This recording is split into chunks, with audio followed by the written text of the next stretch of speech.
Bonsoir, bienvenue dans 28 minutes. Au sommaire de cette édition, fin de vie dans la dignité et euthanasie. La loi Leonetti de 2005 sera-t-elle modifiée? Le débat complexe et ultra sensible a été relancé ces derniers jours avec 2 doubles suicides d'octogénaires parisiens qui voulaient, je les cite, une mort douce. Peut-on choisir librement sa fin de vie?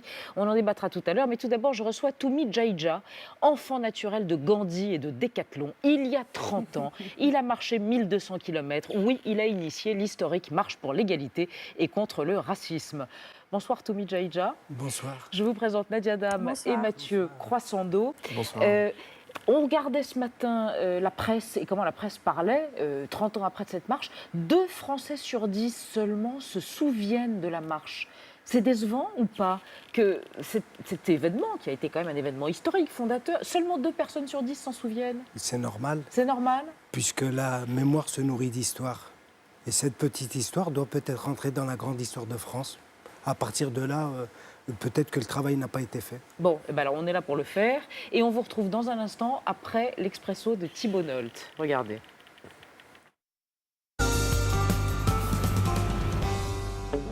Avec sa gueule de métèque, de juif errant, de pâtre grec, Toumi Djaïdja a voulu changer un pays. Il y a 30 ans, il a passé la France sépia au Colorex grâce à sa grande marche contre le racisme et pour l'égalité. Une marche des beurs de 2 mois de Marseille à Paris, où avec une poignée d'optimistes forcenés, il a organisé la transhumance de l'antiracisme. En 1983, alors que les immigrés arabes formaient un cheptel docile, chassé par la police avec un grand sentiment d'impunité, Toumi Djaïdja, lui-même blessé par balle, est devenu le grand sachem d'une tribu animée par le désir simple de jouir sans entrave de la France, Bouillabaisse 504, prise unique. Cousin des marcheurs américains pour les droits civiques, Toumi et ses 12 apôtres ont usé leurs Adidas sur 1200 km, écouté Bob Marley à s'en faire péter le kéfier, et par un prompt renfort sont devenus 100 000 à Paris, où François Mitterrand a promis la carte de résident valable 10 ans. 30 ans plus tard, le Front National n'est plus à 10% d'intention de vote aux élections européennes, mais à 24%. Les beurs sont rebaptisés Minorité Visible, et Toumi a troqué ses baskets contre un stylo. Sa grande marche aura-t-elle compté pour des prunes ? Je signale l'apparition aux éditions de l'Aube d'un dialogue avec Adil Jazouli, qui est sociologue et qui vous connaît bien depuis plus de 30 ans, Toumi Djaïdja, la marche pour l'égalité. Alors, ce que ne dit pas Thibault Nolte dans l'Expresso, c'est que vous êtes fils de harki, vous vous êtes installé au Minguettes, et puis il y a eu une bavure en 83, il y avait eu une grève de la faim, mais il y a eu une bavure, vous avez pris une balle dans le thorax. Et à partir de là, vous avez décidé, il n'y avait rien de politique là-dedans, il y avait plus l'envie de faire bouger quelque chose et de dire nous devons tous être égaux. Vous avez décidé d'organiser cette marche. Vous aviez 20 ans. Qu'est-ce qui s'est passé? Vous savez, la marche n'est qu'un aboutissement. En portant secours à un enfant, j'ai subi cette bavure. Mais il est important pour moi de préciser que ce n'est pas de violence policière qu'il s'agit, c'est de la brutalité de ce policier. D'un homme. D'un homme. Ça, c'est primordial, c'est important. De me répéter, c'est pas important, mais j'ai besoin de le dire. Parce que vous savez, quand on demande aux enfants plus tard ce qu'ils voudraient être, souvent ils vous disent pompier, policier. Ça veut dire que c'est vraiment une vocation. Ouais. Et en cela, il faut respecter la profession parce que je crois que c'est vraiment par amour au pays aussi, certaines fois, qu'on s'engage à ce niveau-là. Voilà. Qu'est-ce que vous faisiez à l'époque? Vous faisiez une formation pour être éducateur? Tout à fait, oui. Pour donc aider les enfants, les gamins, voilà. aux Minguettes. Oui, voilà. Vous aviez fondé SOS Minguettes et vous vouliez aider les gamins. Parce qu'on ne peut pas changer sa nature profonde. Je crois que c'est même papa qui était comme ça. À partir de là, il a fait toute sa carrière dans les hospices civils. Et on ne peut pas faire autrement. Oui. Et alors la marche, vous démarrez, vous êtes 12? Oui. Et vous vous dites, on va marcher, on va monter à Paris. C'est assez symbolique. C'est assez symbolique, oui, c'est ça. Et vous découvrez la France dans cette marche. Contre toutes les attentes, vous savez, on a dû marcher dans l'urgence, du sud au nord pour dire que la vie est sacrée, parce que c'est que de ça qu'il s'est agi. Et puis au fil des étapes, le discours va se synthétiser, se pacifier, et on va à la rencontre de cette France qui va nous le rendre d'ailleurs... Et alors comment elle est cette France de l'époque que vous rencontrez? Je crois que... Elle est belle, non? Elle a des couleurs. Vous dites que le ghetto était dans nos têtes. On a découvert que tout n'était pas gris comme la vie dans la cité et aux Minguettes et à Vénissieux. Tout à fait. Vous savez, quand on traverse à travers ces étapes, ces villages, ces campagnes, je crois qu'à mon avis, on ne peut pas rester insensible après... parce qu'il faut voir d'où à ce moment-là on sort, vous savez. Et c'est important de dire que vraiment c'est à la rencontre de ce pays et de ce peuple qui a fait que, oui, c'est 30 ans après, je crois que la marche encore, l'esprit de la marche vit. Et alors, en tout cas, à l'époque, c'est un succès phénoménal puisqu'il y a une arrivée à Paris avec 100 000 personnes qui vous accueillent, vous qui lancez à la foule « Bonjour à la France de toutes les couleurs » et même le président Mitterrand qui vous reçoit. On va revoir les images de l'époque quand vous en sortez, vous racontez. Très bouclé. Dans Marseille, il s'est passé qu'on lance un message de paix, un message pour l'égalité et contre le racisme. On voit qu'aujourd'hui, par le nombre de personnes qui est venu, il a été entendu, et même par le président Mitterrand. Et puis après, vous disparaissez des écrans radars. C'était votre moment de célébrité warholien, et puis après, on n'entend plus parler de vous. Pourquoi?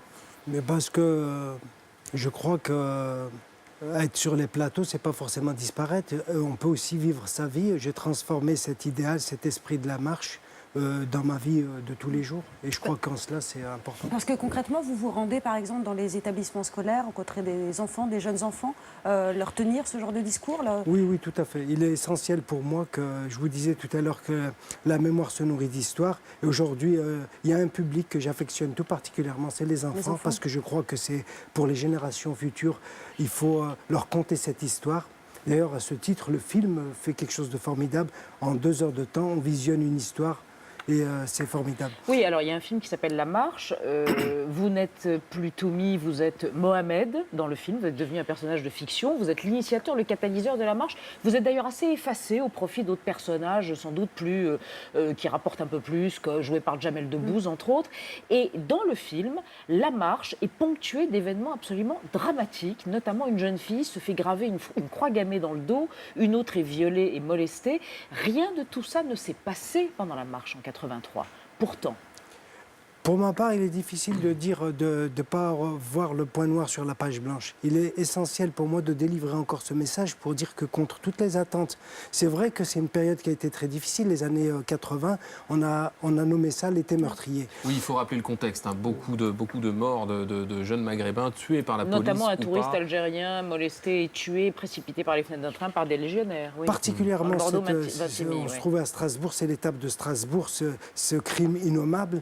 Mais il faut aussi dire que c'est cette France de la générosité, cette France qui s'est levée. D'ailleurs, ça a été l'étape où on a fait la marche au flambeau à Strasbourg. Voilà, et ça a été quelque chose de... Il faut le dire, on nous l'a bien rendu. Voilà. Mais certains vous reprochent votre angélisme. D'ailleurs, il y a une scène dans le film où vous êtes confronté lors d'un meeting avec des militants antiracistes qui disent « Mais pour vous, tout est merveilleux ». Et ils vous accusent même de ne pas faire le jeu de l'antiracisme. On peut d'ailleurs se demander si eux ne se servent pas de l'antiracisme d'un fromage ou d'un marchepied politique. Mais est-ce que vous êtes un idéaliste au point de vous voiler certaines réalités ? Je ne sais pas, ça c'est aux gens de juger, mais moi je tiens à dire que ça fait déjà plusieurs années. La personnalité préférée des Français, on sait c'est qui? C'est qui? Yannick Noah, Zinedine Zidane, Jean-Jacques Goldman, Jamel Debbouze. Jamel Debbouze, Omar Sy. Ça veut dire qu'il y a vraiment... on est dans un pays plein de générosité. Ça veut dire que la France d'aujourd'hui, des progrès ont été accomplis là-dessus, sur le racisme? Écoutez, je me plais à regarder dans les rétroviseurs du passé. Je sais le chemin qui est parcouru. Et je sais aussi le chemin qui reste à parcourir. Mais parce que c'est normal, l'égalité, c'est un chantier permanent. À partir de là, vous savez... On peut même transposer cette égalité à travers le pays. Tout le monde signe parce que c'est une quête. C'est à travers le monde, depuis le début de la Terre, l'homme aspire à ça. Ça, c'est la première des choses. Et la seconde chose, il faut le dire, les inégalités, les discriminations, aucun pays sur cette Terre n'a réglé ce problème.